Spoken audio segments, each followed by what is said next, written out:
길지 않으니까 한 목소리 같이 읽어볼까요? 오랜만에 다 같이 읽겠습니다. 시작. 하나님의 뜻으로 말미암아 그리스도 예수 안에 있는 생명의 약속대로 그리스도 예수의 사도된 바울은 사랑하는 아들 디모데에게 편지하노니 하나님 아버지와 그리스도 예수 우리 주께로부터 은혜와 긍휼과 평강이 내게 있을지어다. 아멘. 오늘부터 디모데후서를 저희가 읽어갈 텐데요. 전체적인 아웃라인을 좀 보고 싶어서 본문 들어가기 전에 1절과 2절을 우리가 함께 읽었습니다. 복음으로 웅신일이라는 제목으로 말씀을 나누고자 합니다. 현대사회를 살아가면서요, 사람들이 많이 잊고 있는 것이 있습니다.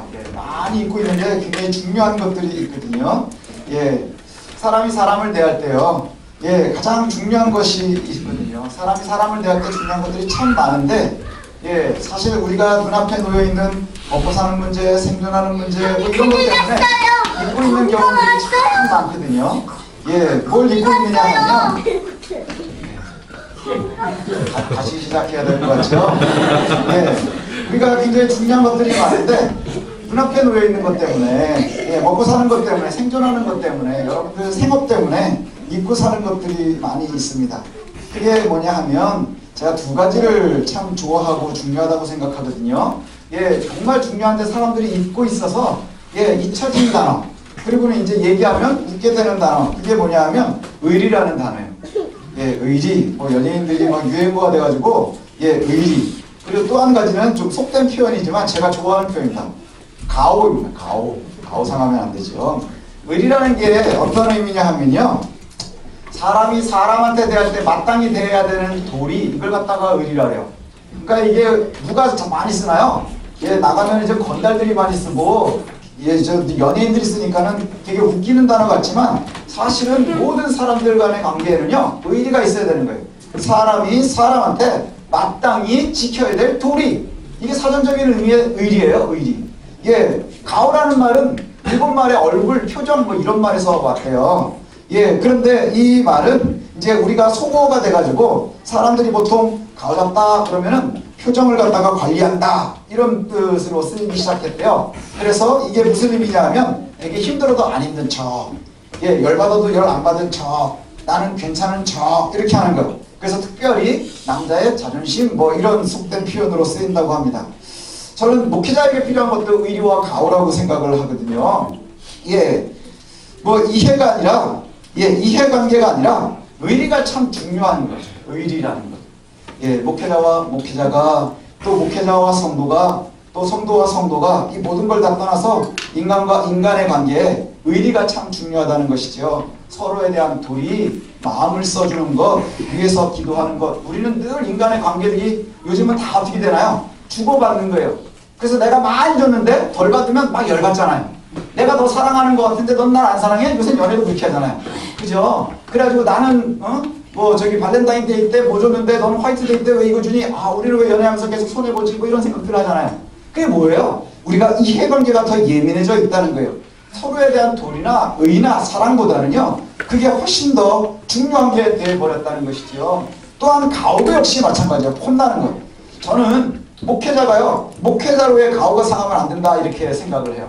저희 아버님도 목회를 하셨는데 저한테 그런 말씀하셨어요. 목회자가 목회자로서의 자존심 잃어버리면 다 잃어버리는 거다.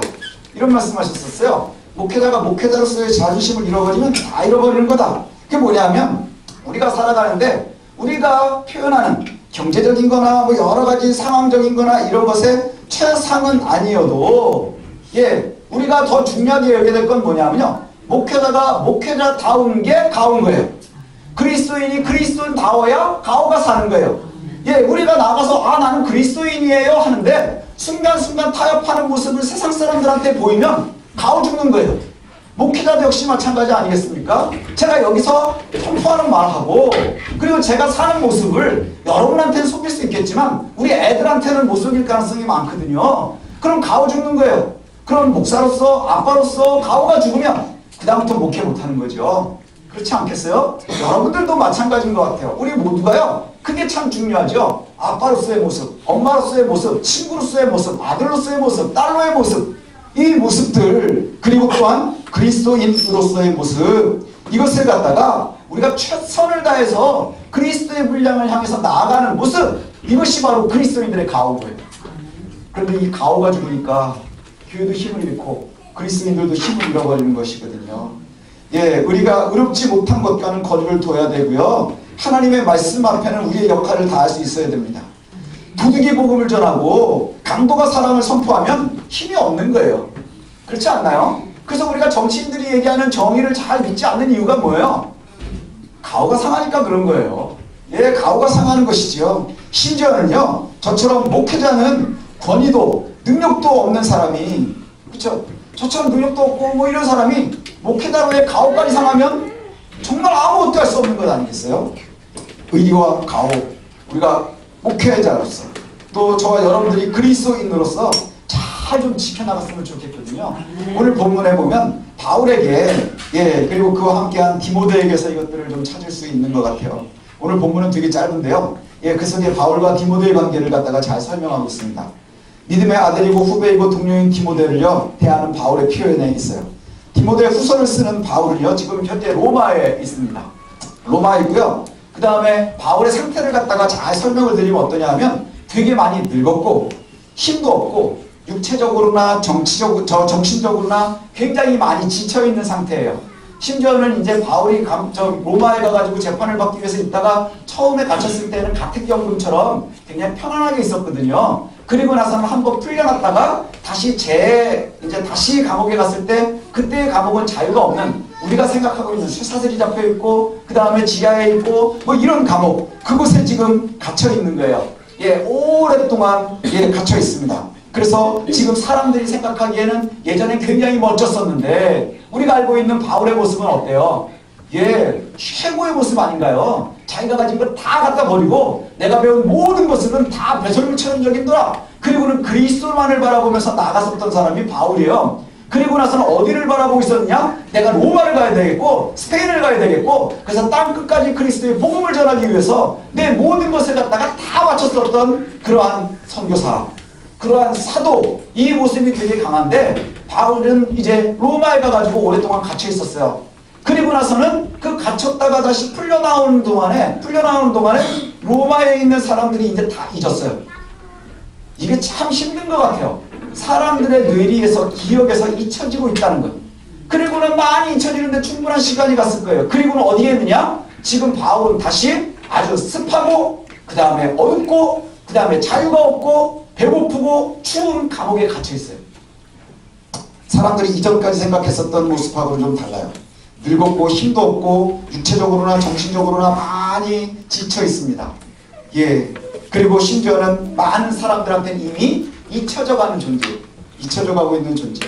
한때는 잘 나갔는데, 예, 한때는 굉장히 카리스마 있었는데, 그런데 이제 사람들 기억에는 잊혀져 있는 사람, 이제 인생의 마지막을 준비하고 있는데요. 예, 학자들은 그렇게 봅니다. 디모데 후서를 쓸 때쯤, 예, 바울은 스스로의 순교의 시기가 다가오고 있음을, 자기의 죽음의 시기가 다가오고 있음을 이미 알고 있었다, 이렇게 얘기를 합니다.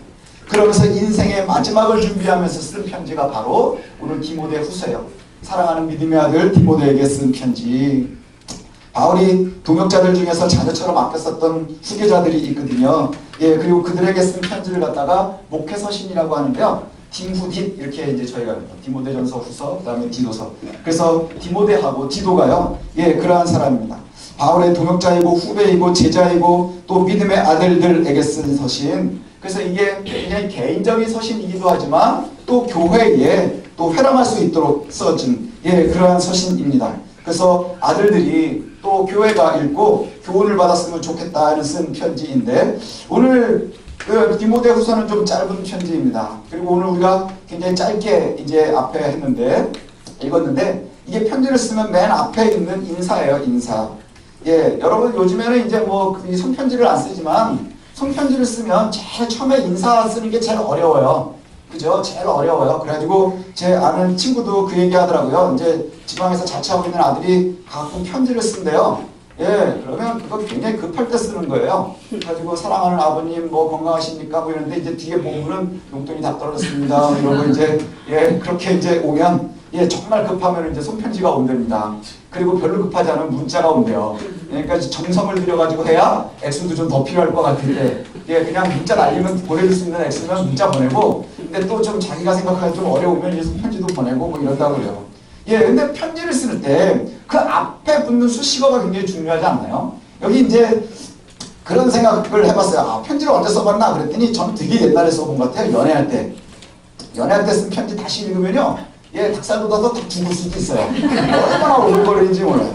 그게 저도 기억이 나는 게, 예, 있는데, 뭐, 되게 재수없긴 한데, 애칭 같은 거 있잖아요. 그게 이제 저희 아내가 이제 경소은, 그러니까 전 은이라고 부르고요.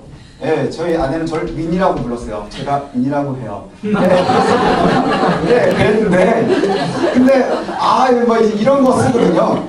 뭐, 눈이 빠지게 보고 싶은 은, 못 견디게 보고 싶은 은. 이거 다 유행가 가사예요. 그런 거 막 갖다 쓰거든요. 예, 지금 쓰라죠. 땀나는 거 보십시오. 지금 쓰라 그러면 못 씁니다. 그때는 정말 절실했거든요. 왜 절실했는지 아세요? 제가 군인이었거든요. 제가 군인이니까. 예. 근데 아마 조금 다르긴 하지만 바울이 그랬을 것 같아요. 군인으로 갇혀있으나, 감옥에 갇혀있으나 나는 못 움직이는 저 밖에 있는 애가 날 잊지 않았으면 좋겠고 관계가 유지됐으면 좋겠고 뭐 이런 것 아니겠습니까? 예, 그 앞에 나오는 인사가요. 그런 역할을 하는 거예요. 그리스도 예수의 사도인 바울은 사랑하는 아들 디모데에게 편지한다. 이렇게. 아멘. 사랑하는 아들 디모데에게 편지한다. 예, 되게 짧지만요 강력하지 않나요? 사랑하는 아들 이런 표현을 해요. 예, 누구와도 바꿀 수 없는 아주 짧지만 굉장히 강한. 그리고 나서 나의 사랑하는 아들 디모데야, 내가 은혜와 긍휼과 평강이 있기를 원하노라. 예, 이렇게 말씀합니다. 바울에게 디모데는요 진짜 바꿀 수 없는 믿음의 아들이에요. 그래가지고 이 디모데를 언제 만났느냐 하면요 1차 전도 여행을 하면서 이미 만났어요. 예, 그리고 나서는 굉장히 오랫동안 동역자로 사역으로 이렇게 하거든요. 그래가지고요 사람의 이름 앞에 붙는 수식어가 참 중요하다 그랬잖아요. 여기에 보면 사랑하는 아들 디모데 이렇게 나와요. 예, 우리 김정은 할 때 뭐라고 합니까? 경애하는 무슨 해가지고 그 경애라는 단어가 북에서는 그 김정은한테만 쓸 수 있는 단어래요. 예, 그게 뭐예요? 그 사람을 갖다가 얘기하는 거예요. 그 사람을 표현하는 거예요. 사랑하는 아들. 예, 그런데요. 예, 바울이 디모데를 여러 군데서 이야기를 하거든요. 디모데 전후서에만 나오는 게 아니라 그 이름이 참 여러 군데 나와요. 그래가지고 고린도전서에 보면 신실한 아들, 디모데전서 또 앞에는 참 아들, 내 아들 디모데, 그 다음에 오늘 디모데 후서에 보면 사랑하는 아들 디모데 이렇게 표현이 나옵니다. 그리고 또 뭐 어떻게 사람들에게 알려주고 있느냐면 빌립보 교회에 보낸 그 편지에 보면 2장에 이렇게 표현을 해요. 디모데의 인품을 너희가 다 알고 있지 않느냐. 나와 함께 그리스도의 복음을 전하기 위해서 마치 아들이 아버지를 섬기는 것처럼 나를 도왔던 이가 바로 디모데다 이렇게 표현을 해요. 그러면 이 아이의 평품을 잘 알고 있지 않느냐? 하나님의 말씀을 전하는데 아들이 아버지를 대하듯 그렇게 돌았어. 이 표현은요 어디에서 이 흔적을 찾아볼 수 있느냐 하면 이 표현은 예수님이 계실 때 예수님의 엄마와 형제들이 왔을 때 형제들이 왔습니다 그럴 때 예수님이 그렇게 말씀하시잖아요. 누가 내 형제고 자매냐? 그래서 뭐라고 그러세요? 하나님의 말씀대로 사는 이가, 그리고 그대로 사는 이가 내 형제고 내 자매다 했었던 말하고 이렇게 오버랩이 되는 거예요. 바울은 결혼을 하지 않았기 때문에 이 혈육의 아들이 없거든요. 그런데 내 진정한 아들이 누구냐? 나와 함께 했었던 디모데가 내 사랑하는 아들이고 내 동역자고 내 참 아들이고 가장 올바른 아이다 이렇게 얘기를 하고 있는 거예요. 실제로 디모데는 굉장히 오랫동안 함께 사역을 했습니다. 디모데는 바울과 함께 마게도니아 베레아 지역 전도를 같이 했고요. 에베소에서 바울과 함께 오랫동안 사역을 했고 고린도 지역 선교할 때도 소아시아를 갈 때도 그때도 함께 했었고요. 그 다음에 감옥에 가면 감옥에서 뒷바라지 했었던 이도 역시 디모데였습니다. 예, 근데 디모데가 바울을 처음 만날 때는요 바울이 뭐 굉장히 멋있지 않았어요. 저처럼 이렇게 앞에서 설교하고 막 이러면 다들 여러분들이 그래도 뭐 어쩔 줄 몰라도 목사님 이렇게 얘기하잖아요. 근데 바울이 디모데를 처음 만날 때는요 주 50년경에 루스드라에서 만났거든요. 근데 여기에서 만날 때 굉장히 고생을 좀 많이 했어요.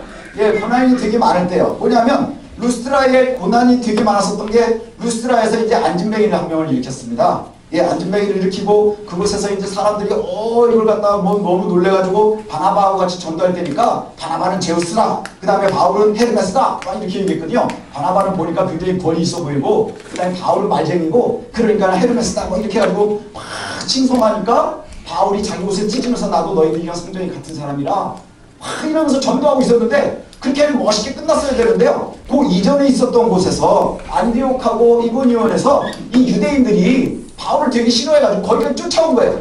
그리고 거기에서 사람들을 갖다가 막 이제 이렇게 부추겨가지고 돌을 던지게 해서 돌을 맞았어요. 돌을 맞고는 죽은 줄 알고 성밖에다 갖다 버렸거든요. 그랬는데 나중에 성 밖에서 안 죽어가지고 툭툭 털고 일어나서 다시 성으로 들어가는 데가 바로 여기에요. 여기서 디모데를 만났어요.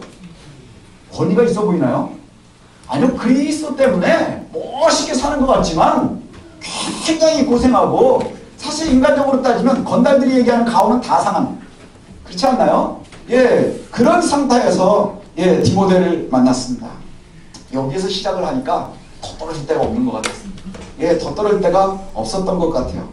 예, 오늘 디모데 전서는요, 예, 이전에 에베소 교회에다가 이 갖다 두면서 예, 있었던 이 편지입니다. 예, 에베소 교회에 이제 여러 가지 문제가 있다 그래가지고 디모데를 갖다 그냥 그곳에다 두고요. 따로 떠나오면서 이제 있을 때 그 에베소에 있는 디모데에게 목회하기 위해서 쓰는 것 이렇게 됐고요. 그 다음에 지금 두 번째 쓰는 이 편지는 두 번째 서신인데 여기에는 이제 거의 유언과도 같아요. 아버지가 아들에게 쓰는 유언과도 같은 편지다. 이렇게 이제 우리가 기억하면 될 것 같습니다. 그래서 지금 현재에 보면 바울은 인간적으로 보면 너무나 비참하고 화려하지가 않아요. 성공한 아비가 아니라 초라하고 늙고 힘없는 아비, 그 아비의 유언을 바라보는 것 같아요. 예, 아무리 봐도 파란만장한 삶을 살았지만 그 결과물들이 참 희한한 게 우리는 경제적인 논리로 결과물을 보잖아요. 그래서 목회를 하면 얼마에 몇 명의 목회를 했습니까? 아니면 사업을 했으면 얼마짜리 매출이었습니까? 뭐 이런 것들이 굉장히 중요해요. 숫자로 할 수 있는 것. 근데 바울은 그런 게 별로 없어요. 왜냐하면 많은 곳으로 전도를 했지만 실제로 주변에 있는 사람들이 별로 없었거든요. 늘 공격당하는 곳이 많이 있었고요. 우리가 상상하고 기대하는 모습과는 다르게 예, 디모데후서에는 나타나는데 왜 오히려 이 땅에 미련을 두지 않는 것 같아요. 이제 우리가 디모데후서를 처음부터 끝까지 쭉 이제 읽어 나갈 텐데 이 땅에 미련이 없어요. 바울이 읽으면 읽을수록 나오는 게 이 땅에 미련이 없고요. 이제 하나님의 나라를 염두에다 두고 그걸 바라보면서 살아가는 사람. 그리고 사람들이 보편적으로 판단하면 바울의 생애는 실패한 것이지요. 왜냐하면 자기 이름을 남길 만한 교회가 하나도 없어요. 예. 그 다음에 마지막에 로마에서는 다 잊혀졌어요. 사람들이 더 이상 바울을 기억하지 않아요. 예. 그리고 나서 마지막에 제가 읽으면서 쭉 전체를 읽으면서 여기가 딱 와서 마음에 닿았어요. 뒤에 한번 넘겨서 좀 읽어 보실까요? 디모데후서 4장 9절에 보면 이런 표현이 나옵니다. 이걸 읽으면서 되게 좀 서글프구나. 어제 또 비도 왔잖아요. 제가 쭉 있는데 제 방이 또 되게 어두워요. 좁고. 예, 그런데 거기에서 비 오는 날 추적추적하고 습하고 뭐 이런 데서 이제 말씀 준비하면서 이렇게 쭉 보는데 9절에 보니까 이런 생각이 드는 거예요. 예, 디모데에게 이렇게 쓰거든요. 너는 어서 속히 내게로 오라. 너는 어서 속히 내게로 왔으면 좋겠다. 이 얘기. 보고 싶다. 이 뜻이겠죠. 그러면서 뒤에 나오는 얘기가 데마는 이 세상을 사랑해서 나를 버리고 데살로니가로 갔고 그스게는 갈라디아로 갔고 디도는 딜마디아로 갔고 누가만 나와 함께 있다. 네, 누가만 나와 함께 있고 올 때 마가도 좀 데리고 왔으면 좋겠다. 이 얘기예요. 이 상황을 좀 한번 상상을 해보셨어요? 예, 상상을 한번 해보세요. 나하고 주변에 사역을 하고 있었는데 내가 이제 나이 들고 그 다음에 늙어지고 이제 옛날처럼 막 힘있게 돌아다니는 게 아니라 이제 갇혔고 그 다음에 초라하고 이런데 주변에 있는 사람들이 하나씩 떠나가는 거예요. 그래서 멀리에서 사역하고 있는 믿음의 아들 디모데가 너무너무 보고 싶은 거예요. 너무너무 보고 싶은 거예요. 왜 그러냐? 얘도 갔고 쟤도 갔고 얘도 갔는데 야 디모데야 난 네가 좀 왔으면 좋겠다. 내가 너를 좀 봤으면 좋겠어. 내 옆에 지금 누가만 있어. 누가는 누구예요? 의사잖아요. 의사. 예, 그러니까 지금 의사를 아마 도망을 못 가서 있었지 않았을까 이런 생각이 들어요. 예, 의사니까 있었고 그러면서 중간에 1차 전도여행, 2차 전도여행 할 때 바나바하고 싸운 이유가 이 마가 때문인데 걔네 좀 데리고 왔으면 좋겠다.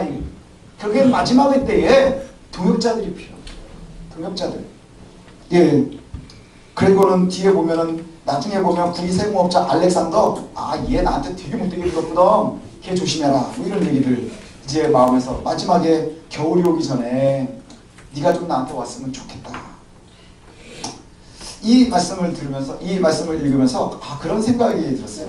예, 늙고 병든 바울의 주변에 많은 제자들, 동역자들도 떠나고 이제는 멀리 믿음의 아들만 기억이 나는 거예요. 사실 우리들이 살아가면서 그렇지 않나요? 주변에 있는 사람들은요 때에 따라서 멀어지기도 하고 그 다음에 또 굉장히 떨어져 있기도 하고 뭐 이렇습니다. 제 주변에도 왔다가 가는 사람들도 많이 있고 또 한동안은 굉장히 관계가 가까웠는데 또 나빠지는 경우도 있고 뭐 이렇지요. 근데 그럴수록 내가 힘들어지고 어려울수록 뭐가 제일 기억에 나세요? 추억이 생각이 나요. 추억이 생각이 나고요. 그 다음에 나에게 정말 귀중한 사람들이 생각이 나는 것 같아요. 그래서 제가 이 말씀을 쭉 읽다가 갑자기 문득 생각난 사건이 있었어요. 뭐냐면 제가 예전에 섬기던 교회에서 이제 대학생들을 맡았을 때입니다. 네, 그래서 이제 이 경기도 지역 이제 가까이에는 못 있고 이렇게 멀리 있는 지역의 청년들을 갖다가 좀 신방을 가야 되겠다. 예, 그래가지고는 그때 이 아주 풋풋한 대학생이 우리 황창식 대학생이 있었어요. 네. 그래가지고 이제 제 차에 이제 같이 둘이 타고서 이제 원주 쪽을 한번 가자. 그래가지고 이제 이렇게 몇 번 방문한 적이 있습니다. 옆에서 쫙 이제 고속도로 타고 보면 기분 좋게 막 가니까 둘이 신방을 간다고 하면서도 너무너무 이제 막 분위기가 좋았어요. 예, 그랬더니 우리 황 집사님이 그때 황창식 대학생이 그러는 거예요. 이렇게 가니까 우리 바울과 신라 같지 않아요? 제가 가만히 보니까 저는 바울 같은데 옆에 있는 사람이 신라라고 하기엔 너무 크잖아요. 그래서 이제 우리가 바울과 장기다 이러면서 다녔었던 기억이 나요. 예, 그래가지고 그때 이제 열심히 공부하고 있었던 장영진 대학생을 가서 만나고 뭐 이런 기억이 있거든요. 예, 그때가 갑자기 싹 기억이 나면서 웃게 되는 거예요. 예, 이 4장 9절을 볼 때는 되게 우리의 지금 현재의 모습 같아서 내가 너를 좀 속히 왔으면 좋겠다. 얘도 떠났고 얘도 떠났고 얘는 나를 괴롭히고 막 이런 얘기를 하는데 그때 문득 떠오르는 게 바울이 왜 디모데가 보고 싶었을까? 그러면서 바울과 실라 그 다음에 감옥에 갇혀서 열심히 찬송하던 때에 그러니까 막 옥문이 열리던 때 이때가 추억이 되지 않았을까 싶어요. 예, 그러면서 사람들이 어렵고 힘들 때일수록 뭐가 생각이 나느냐? 친구가 생각이 나고요. 그 다음에 가장 기억이 나는 게 또 뭐 동역자들이 생각이 나고 이러지 않겠습니까? 우리가요 신앙생활을 하면서 그래서 중요한 것이 의리인 것 같아요. 함께하는 동역자, 함께하는 믿음의 동역자들. 저도 그렇고 여러분도 그렇고 뭐 이 세상에서 발붙이고 사는 동안에는 얼마나 힘들겠습니까? 그렇죠. 내가 뭔가를 알기 시작하는 순간에 불행이 시작이 되는 것 같아요. 예, 그게 보편적으로 시작되는 건 초등학교 입학하면서 그 다음에 그게 아주 극에 달하는 건 3학년, 4학년 수학이 어려워지면서 얘들이 그러면서 이제 학교를 점점 싫어하기 시작을 해요. 예, 그러면서 오늘 세훈이도 벌써 도망갔는데 예, 세훈이도 오늘 제가 그래서 일부러 물어봤거든요. 야, 너는 학교에 가면 뭐가 제일 재밌니? 그랬더니 저한테 아무 걱정 없이 학교는 원래 재미가 없어요. 학교는 원래 재미가 없어요. 그 얘기를요. 예, 언제 했냐면 지금 들어온 세율이가 몇 년 전에 세훈이가 초등학교를 들어간다 그러니까 너 이제 고생 시작이야. 이랬어요. 인생을 다 한 것처럼. 예. 근데 우리들도 그러지 않나요? 여러분들이 지금 생각하니까 초등학교 때는 어쩐다 하지만 그때 너무너무 힘들었었던 것 같아요. 근데 그럴 때를 기억하면서 추억할 수 있는 이유는 뭐냐? 하나님이 우리에게 보내주신 동역자들이에요. 저 여러분이 함께하고 있는 동역자들. 이 좌우에 앉아있는 사람들이요. 경쟁자가 아니라 동역자였으면 참 좋겠습니다. 동역자였으면 좋겠어요. 그래서 누군가 나에게 도움을 줄 수 있다면 우리가 관계를 막 기대를 하지만 내가 누군가에게 주어야 된다 하면 부담스러운 것이 있지 않나요? 우리가 참으로 하나님의 도우심을 바란다면 함께 이겨나갈 수 있는 믿음의 동역자들을 만들기를 소원합니다. 내 아이가요 그냥 내 핏줄의 아들이 아니라 믿음의 아들이 되게 하십시오. 아멘. 그리고 내가요 그냥 이 아이를 낳았으니까 아기가 아니라 믿음의 아비가 되도록 하십시오. 믿음의 어미가 되도록 하십시오. 그리고 그냥 교회를 다니다가 어떻게 하다가 그냥 만났으니까 우리가 함께 다니는 게 아니라요. 믿음의 동역자들이 되었으면 좋겠어요. 그래서 가장 어려울 때, 가장 힘들 때, 늙어지고 힘들 때에 그때마다 생각나느니, 기억나느니 그들이 되었으면 좋겠습니다. 그게 믿음의 동역자들이 되었으면 좋겠어요. 교회들이 점점 힘을 잃어가고 그리스도인들이 점점 힘을 잃어가는 이유가 세상의 잣대와 교회의 잣대가 동일해지기 시작합니다. 동일해지면서 교회도 성공도 세상의 성공신화와 동일한 것을 바라보고 소원해요. 그렇지 않나요? 예, 뭘 소원하나요? 교회가 성공하는 건 뭔가요? 큰 교회를 이루는 거예요. 그래서 제가 능력이 없으니까 점점 커지지는 않고, 예, 하지만 예, 점점 큰 교회, 예, 인원이 오늘 100명이었으면 내일은 150명은 돼야 돼요. 또 그 다음에 또 이만큼 늘어야 된다고 생각을 하는 거예요. 근데 제가 가만히 보니까 바울도 자기 성도가 몇 명인지를 모를 것 같아요. 그리고 우리가 늘 이제 기도하면서 보고 있는 우리 케냐에 계시는 선교사님도 인생의 목표가 뭐야? 내 제자 3명 만드는 게 그 양반의 목표야. 내 제자 3명을 만드는 거. 너무 어려운 곳에 있으니까. 하지만 하나님 앞에 얼마나 큰 일이니까. 우리가 세상의 목표와 교회의 목표는 다르거든요. 예, 그 다음에 세상 사람들의 목표와 우리 그리스도인들의 목표는 달라야 되는 거예요. 교회의 성공은 기업의 성공과 달라야 되고요. 그리스도인의 성공은요, 세상 사람들의 성공과는 달라야 되는 거예요. 세상 사람들의 성공했다는 건 뭐예요? 돈, 명예, 권력을 쟁취하는 것. 이것이 성공하는 것이지요. 그러나 성공을 갖다가 성경은 우리에게 뭐라고 얘기해요?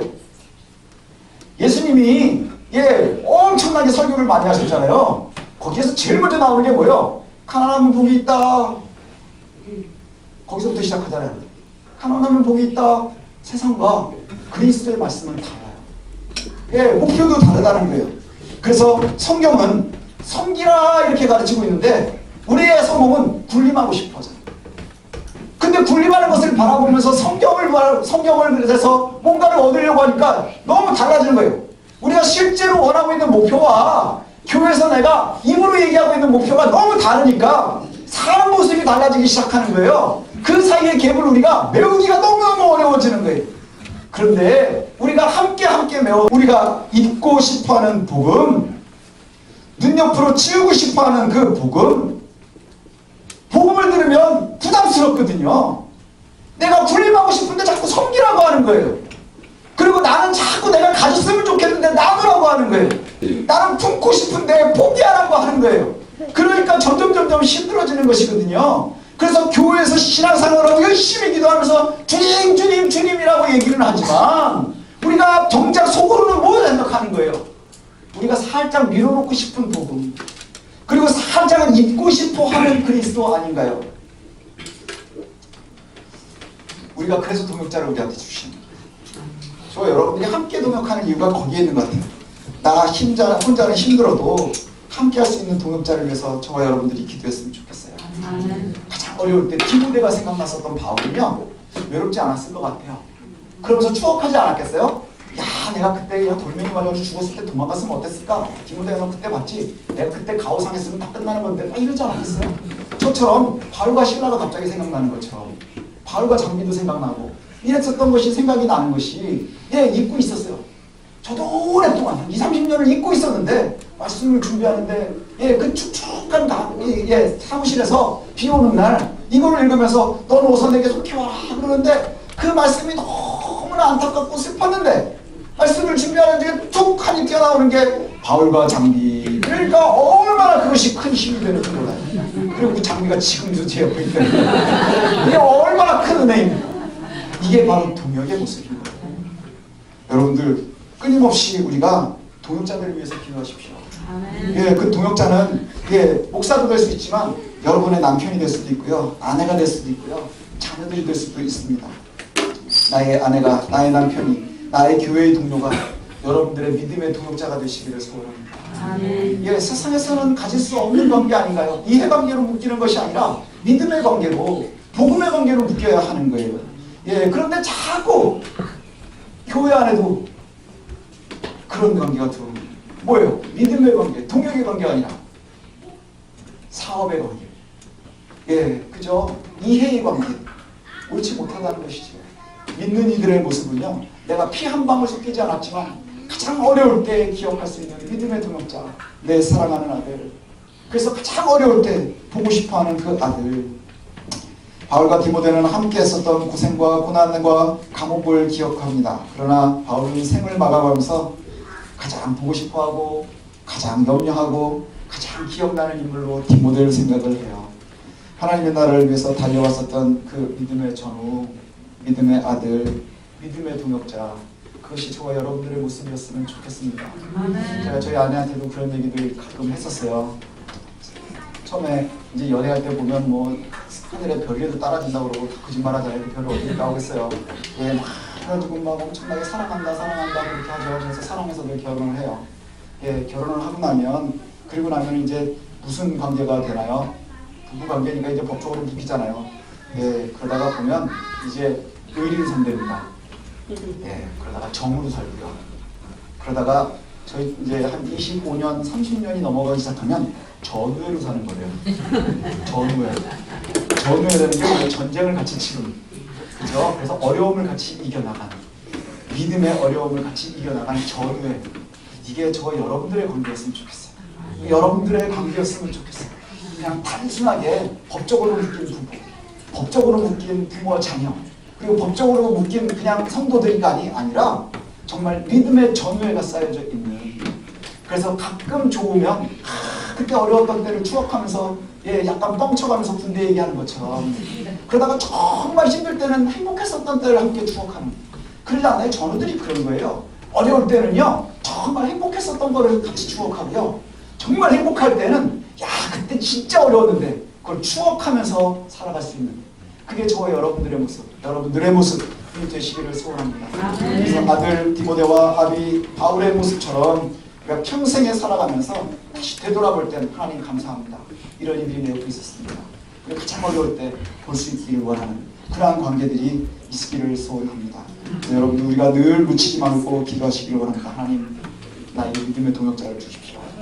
내 믿음의 동역자, 내가 어려울 때 함께 기도할 수 있는 일, 그리고 가장 기쁠 때 함께 나눌 수 있는 일, 그러한 이들이 내 가족이 되었으면 좋겠고, 내 친구들이 되었으면 좋겠고, 내 동역자들이 되었으면 좋겠습니다. 이 기도를 우리가 놓치지 말고 함께 하시기를 소원합니다. 기도하겠습니다.